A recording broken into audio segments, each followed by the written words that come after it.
आसिफ आसिफ ने ज्वाइन कर दिया है। हाँ कौन कौन आया? 5 है। आंसू रंधावा भी आ गया। लेकिन उसका माइक अभी तक ऑफ है। तो माइक को क्या करना था गीतों में? वो सुन पा रहे कि नहीं? नहीं, मैं सुन भी नहीं पा रहा ना, उसका बिल्कुल वो माइक सिस्टम ऑफ है। उसको पता नहीं है जूम किस तरह चलाते हैं। मुझे लगता है उसने वो गॉट इन नहीं किया होगा आईडी।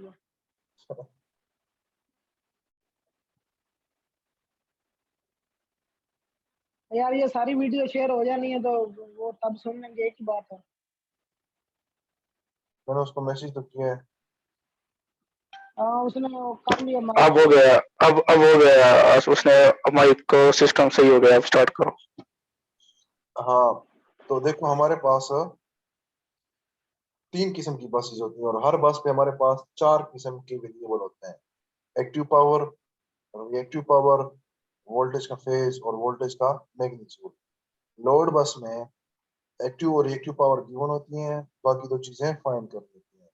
रेगुलेटेड बस में एक्टिव पावर, वोल्टेज का मैग्नीट्यूड गिवन होता है, वोल्टेज का फेज और रिएक्टिव पावर फाइंड करनी होती है। और स्लैग बस हमारे पास एक वोल्टेज का मैग्नीट्यूड और वोल्टेज का फेज गिवन होगा, बाकी एक्टिव रिएक्टिव पावर फाइंड करनी होगी। ठीक है। ठीक है अब सर। अब हम इसको किस तरह फाइंड करेंगे? इस ये हम न्यूमेरिकल मेथड्स हैं, गॉस साइडल मेथड और न्यूटन रॉप्सन मेथड, ये 2 मेथड हम यूज करेंगे। ठीक है ना? ठीक है। अब ये देखें 4 चीजें मैंने लिखी हैं यहाँ पे, जो चीजें हमारे पास देखें। How much active power is schedule, मतलब पावर इंजेक्टेड कितना है माइनस पावर लोड कितना है। How much reactive power is schedule, voltage magnitude end voltage phase. ठीक है। अब हमारे पास देखो ये एक सिस्टम है बस। ये हमारे पास 4 बसेस हैं, एक पावर सिस्टम है, एक पावर, ये 2 3 4। अब ये हमारे पास वोल्टेज सोर्स है। हमने क्या करना है, इसका एडमिटेंस मैट्रिक्स निकालना है, बस का बस एडमिटेंस मैट्रिक्स, जिससे हम इसकी वोल्टेज वगैरह फाइंड कर सकेंगे। ठीक है ना? ठीक है। अब अब हम इस वोल्टेज सोर्स को क्या करेंगे, जब इसका एडमिटेंस मैट्रिक्स फाइंड करेंगे तो हम सोर्स ट्रांसफॉर्मेशन करेंगे। वोल्टेज सोर्स से कहाँ जाएंगे हम? Current source. Voltage current source हम किस तरह जा सकते हैं? अगर हमारे पास ये वोल्टेज सोर्स सीरीज में रेजिस्टर आर लगा हुआ है तो उसमें इसको हम ऐसे भी कर सकते हैं, करंट सोर्स और शंट रेजिस्टेंस लगा रहे हैं। जो रेजिस्टेंस ये है आर, ये लिख लो, या इसका शंट या इसका रेसिप्रोकल लिख लो, कोई भी लिख सकते हैं। और इसमें जो करंट फ्लो होगी वो I is equal to V by R होगी, वो इसमें करंट फ्लो। ये तो सेम टू सेम नहीं रेजिस्टेंस लिखते होते, मतलब बस वोल्टेज सोर्स को करंट में बदल देते हैं। हाँ तो इसको इसमें कन्वर्ट कर सकते हैं ना, वोल्टेज सोर्स को हम करंट सोर्स में कन्वर्ट कर सकते तो वो 1/R लिखने की क्या रीजन है? वो तो अकेला आर नहीं लिखेंगे। हैं। अकेला आर भी कई जगह पे लिखते हैं और कई जगह पे वन और आर भी रेसिप्रोकल लिखते हैं। अच्छा। ठीक है। तो अब हम इसका एडमिटेंस मैट्रिक्स फाइंड करने के लिए ये जो वोल्टेज सोर्सेज हैं इनको कन्वर्ट करेंगे किसमें? करंट सोर्सेज में। करंट और सोर्स। वो देखें किस तरह, देखो ये अभी मैं ये बुक से दिखाना चाह रहा हूँ। ये नजर आ रहा है? आ रहा है। ये देखो ये गिवन था हमारे पास। अब हमारे पास इसको हम्म, कन्वर्ट इसमें, देखो करंट सोर्स आ गया, ये बस में जा रहा है, और ये हमारे पास उसका जो सीरीज में था वो क्या था, इसकी रिएक्टेंस क्या थी हमारे पास सीरीज में? 1J। इसका रेसिप्रोकल आ जाएगा वन। 1 और 1J। J को ऊपर ले जाओ, क्या बन जाएगा? Minus J। जी। ठीक हो गया? हम्म, सबको समझ आ रही है? आ रही है। सिमिलरली ये वोल्टेज सोर्स था J02, इसको डिवाइड करो, 1 पे डिवाइड करो तो J को ऊपर ले जाओ, माइनस J बन जाएगा, और 1 डिवाइड बाई 0.8 जो आएगा। ठीक हो गया? ठीक है। अब हमारे पास यहाँ पे हर कितने बसेज हैं? 4 बसेज हैं। हमारे पास हर बस पे नोडल एनालिसिस अप्लाई करो, अप्लाई करो केसीएल। ठीक है। अब केसीएल अप्लाई करने के लिए हमारे पास एक नोड को हमने रेफरेंस लेना होता है। यहाँ पे 4 नोड है, तो एक 5वां नोड हम एज्यूम करते हैं कि सिस्टम में हमारे पास एक 5वां नोड है, वो के रेफरेंस है जो कि ग्राउंड है हमारे पास, ठीक है ना। ये ऊपर ग्राउंड का 5वां रेफरेंस ले लो, ठीक है, 5वां नोड ले लो। समझ आ रही है? हाँ आ रही है। अब इस नोड पे केसीएल अप्लाई करो। जो करंट यहाँ से इंटर होगा is equal to sum of all the current leaving the junction, ये लीविंग द नोड। तो यहाँ से I1 करंट आ रहा है, कुछ इधर जा रहा है और कुछ देखो यहाँ पे आके डिवाइड होकर कुछ इधर जाएगा और कुछ बस इधर बस तरफ जाएगा और कुछ बस 3 की तरफ जाएगा और कुछ ये इस रिएक्टेंस में जाएगा, ठीक है। ठीक है। अब जो इसकी देखो, इसकी कोई ना कोई एडमिटेंस होगी कि नहीं, एडमिटेंस का तो पता है ना। हाँ और इसकी एडमिटेंस क्या है, सोर्स 1 है, बस 1 है, 0 का मतलब है कि ग्राउंड। इस बस और इस बस के बीच में जो है उसकी एडमिटेंस होगी 1 2 y12, वो हालांकि बेसिकली एडमिटेंस क्या है -j 2.5, हम जनरली ले रहे हैं y1। ठीक है। सिमिलरली 3 के बीच में क्या है y13, 2 3 के बीच में क्या है y23, 3 4 के बीच में क्या है y34। ये सारी हमारे पास एडमिटेंस है। अब केवीए केसीएल अप्लाई करो, यहाँ से करंट आएगा, I1 इंटर हो रहा है which is equal to leaving the junction, इधर जाएगा करंट। अब करंट इधर जाएगा, ओम लॉ के मुताबिक I is equal to P by R, लेकिन 1 हाँ और R क्या बन जाएगा, एडमिटेंस। एडमिटेंस। देखो admittance y10 multiply by V1, यहाँ पे जो वोल्टेज है इस बस पे वो वोल्टेज क्या है, V1 है। 1 बस पे वोल्टेज V1, 2 बस पे वोल्टेज V2, 3 बस पे वोल्टेज V3, 4 बस पे वोल्टेज V4। ठीक हो गया। ठीक हो गया। यहाँ पे ग्राउंड है तो V1 मनफी को आएगा। अब ये करंट बस 2 पे भी जा रहा है तो क्या आएगा, V1 मनफी V2 मल्टीप्लाई बाय ये एडमिटेंस। सिमिलरली ये वाला करंट इधर आ रहा है तो V1 मनफी V3 मल्टीप्लाई बाय ये एडमिटेंस Y13। ये पहली इक्वेशन बन गई। सबको समझ आ गई यहाँ तक? हाँ ठीक हो गया। बाकी दोनों को, सारे को, तकी को। हाँ आ गई है समझ। सिमिलरली बस 2 पे अप्लाई करें, यहाँ पे वोल्टेज V2 है, देखो कुछ करंट इधर जा रहा है तो I2 is equal to V2 मनफी 0 मल्टीप्लाई बाय ये एडमिटेंस, ये देखेगा V2 0 इंटू V2 प्लस ये कुछ करंट इधर भी जा रहा है करंट तो V2 मनफी V1 मल्टीप्लाई बाय Y12 और V2 मनफी V3 मल्टीप्लाई बाय Y23। तो ये बन जाएगा हमारे पास ये इक्वेशन। अब बस 3 पे क्या होगा, हमारे पास कोई सोर्स नहीं है तो यहाँ पे राइट हैंड साइड पे क्या आ जाएगा, तो ये देखो यहाँ से कुछ V3 minus V1 multiply by Y13, V3 मनफी V2 multiply by Y23 and V3 मनफी V4 मल्टीप्लाई बाय Y।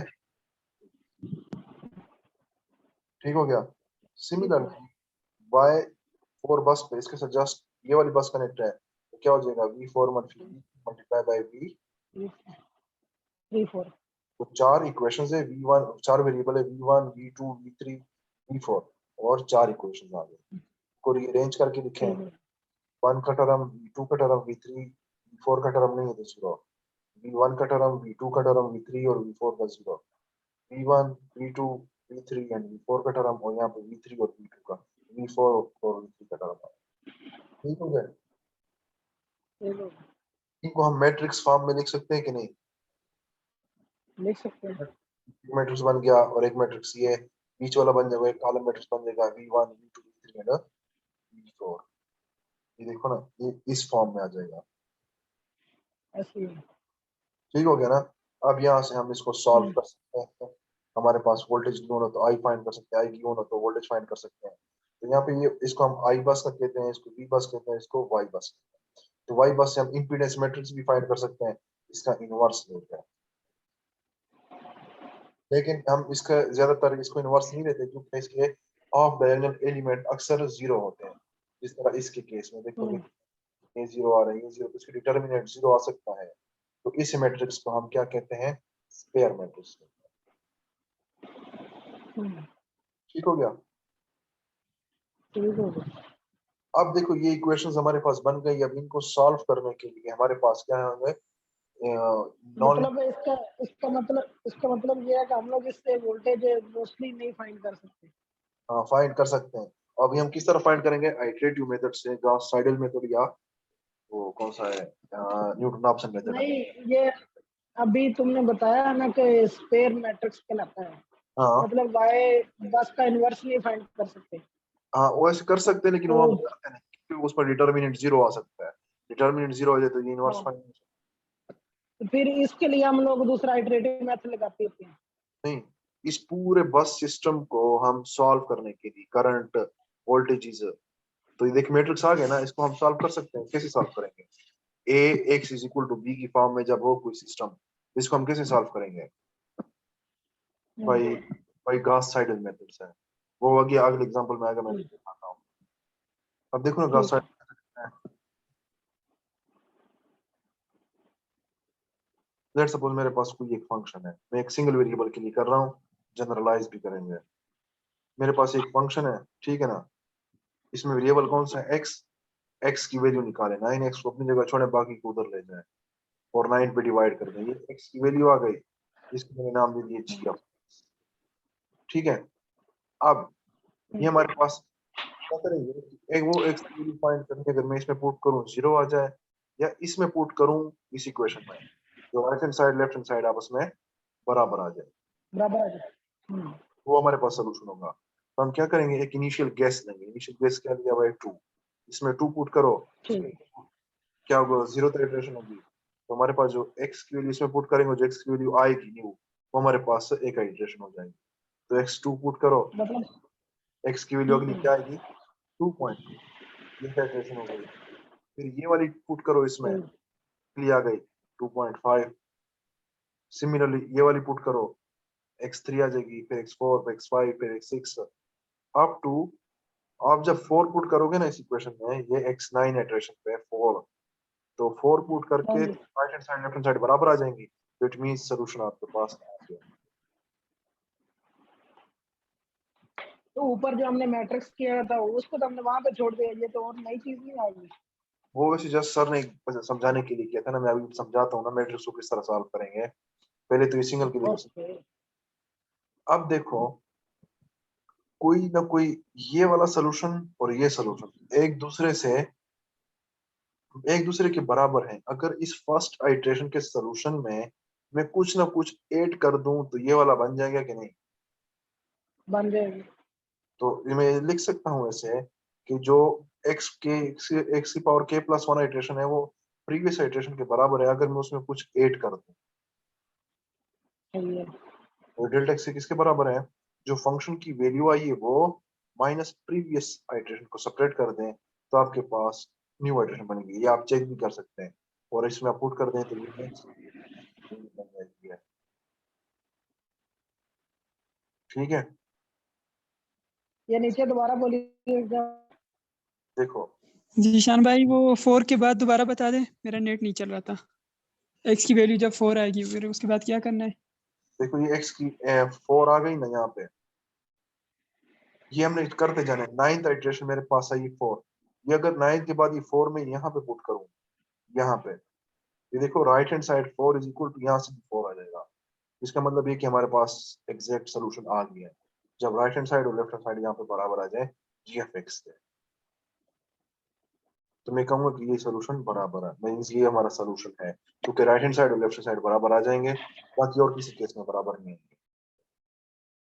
ये तो हमने इनिशियल गैस मतलब 2 लिया था, अगर इनिशियल गैस ही हम लोग ज्यादा ले लें। हाँ यही हमारा मसला, इस गॉस साइडल का मेन फ्लॉ यही है कि अगर इनिशियल केस आप 4 के बाद लेना 5 6 सोल्यूशन की तरफ है। हाँ।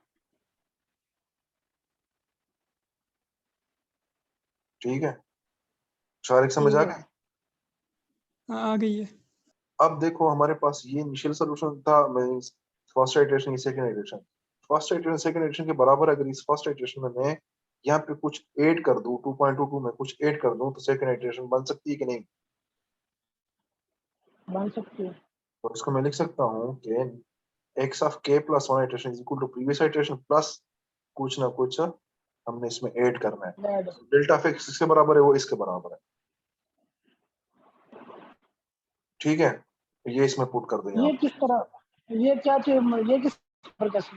ये किस तरह आया ये इसका, फिर या प्रूफ कर सकते हैं बाई न्यूमेरिकल। आप वैल्यू कोई निकालें ना, यहाँ पे प्रीवियस सोल्यूशन निकालें या इसका निकालें। नहीं ये अच्छा, इसमें जी ऑफ एक्स तो फंक्शन होगा। एफ एक्स क्या है, वो ये फंक्शन है।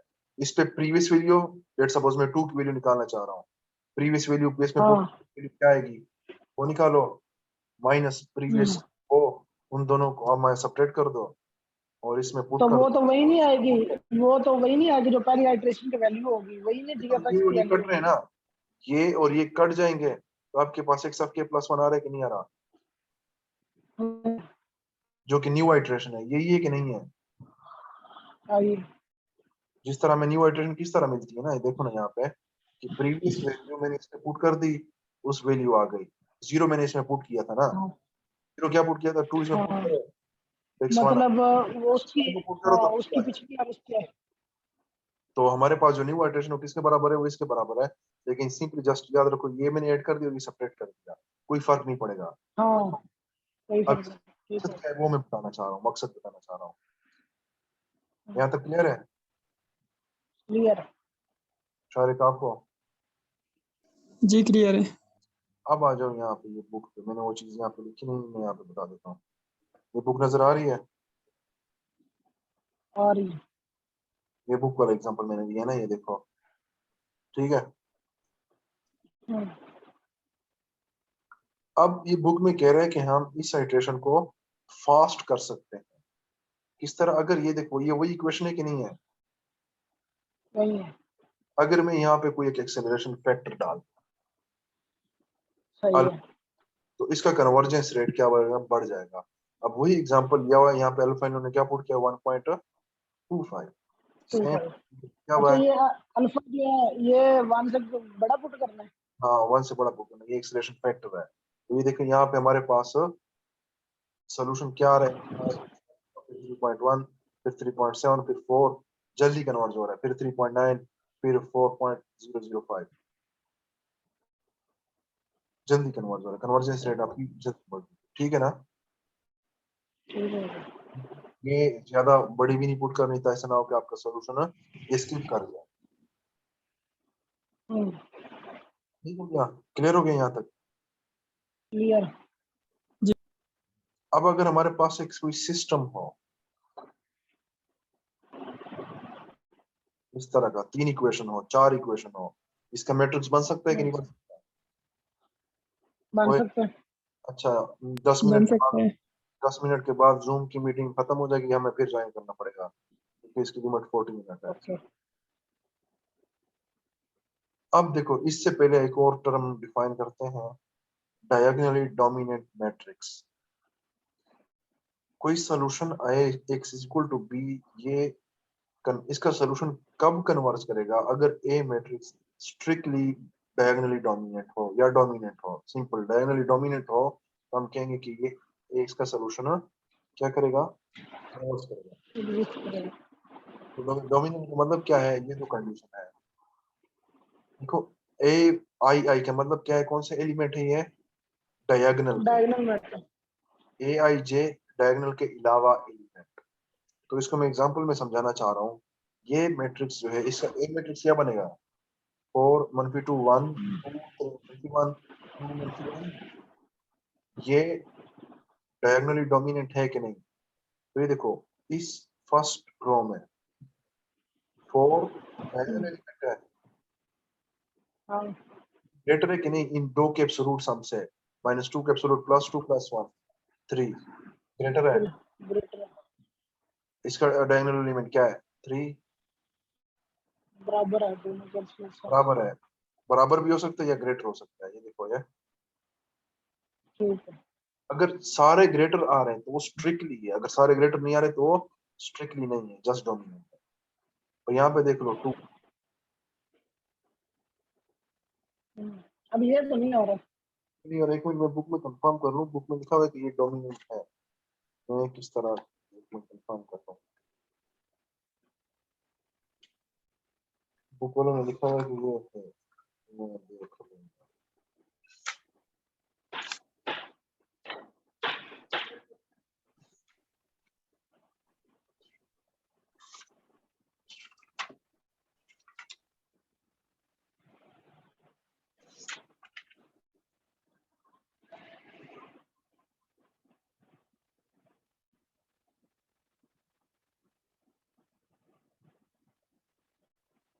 अच्छा हाँ ये नहीं है, लेकिन फिर भी मैंने सोल्यूशन समझाना चाह रहा हूँ ना। अभी अगर डोमिनेट होता तो इसका असर कन्वर्ज करता, लाजमी गारंटी है ठीक है। ठीक है ना, समझ आ रही है। आ रही है। यहाँ से x1 की वैल्यू निकालो, जिस तरह वहां पे हमने x की वैल्यू निकाली थी, तो ये बाकी टर्म को उधर ले जाओ, 4 पे डिवाइड कर दो, यहाँ से x2 की, यहाँ से x3, x3 की। वो ये आ गया। ठीक हो गया। अगेन इनिशियल केस लो 0 0 मैंने लिया है। अब x1 की वैल्यू, इसमें x2 की वैल्यू 0, x3 की वैल्यू 0 पुट करो, x1 की वैल्यू क्या आ जाएगी 3, ये 0 ये 0, 12 डिवाइड बाई 4 3 आ जाएगा। ठीक है, अब समझ आ रही है सबको। नहीं, इसमें x2 और x3 पहली क्वेश्चन के लिए दोनों 0 लेने हैं, दूसरे के लिए x1 और x3 लेने 0। इनिशियल केस क्या है, मैंने 0 0 लिया हुआ है।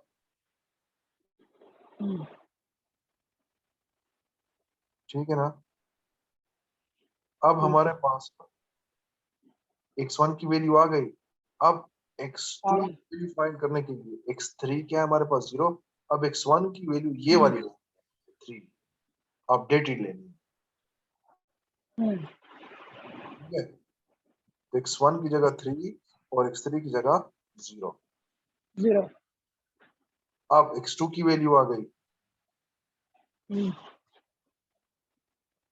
ये देखो x2 की वैल्यू 1 और 3 आ गई। अब x3 की वैल्यू हमने क्या लेनी है, x3 की वैल्यू हम किस तरह फाइंड कर सकते हैं, x1 x2 और x1 के x1 और अपडेटेड लेंगे। x1 की वैल्यू 3 और x2 की वैल्यू अपडेटेड क्या है 1 और, इससे हमारे पास क्या आ जाएगा x3 की। ठीक हो गया।